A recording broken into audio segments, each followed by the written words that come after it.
আসসালামু আলাইকুম বন্ধুরা, আজকে আমি দেখাবো কিভাবে স্যাম্পনি L250i ফ্লাশ করতে হয়। সর্বপ্রথমে আপনারা স্যাম্পনি মোবাইলটাকে রিড করবেন। রিড করার জন্য প্রথমেই মিরাকল ক্র্যাক সফটওয়্যারের 7 নম্বর বুটে সিপিইউ বুট সিলেক্ট করবেন।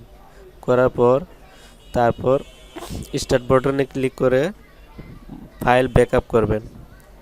তারপর ব্যাকআপ করার পর তারপরে রাইট অপশনে যেয়ে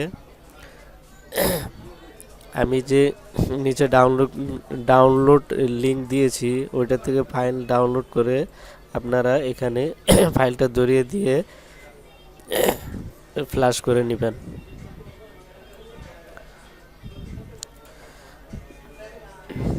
পাসওয়ার্ড পুরো ভিডিও দেখলে পাসওয়ার্ড ভিডিওর মধ্যে পাবেন। ধন্যবাদ বন্ধুরা, আর প্লিজ আমার চ্যানেলটা সাবস্ক্রাইব করবেন, লাইক করবেন, শেয়ার করবেন। ওকে, আল্লাহ হাফেজ।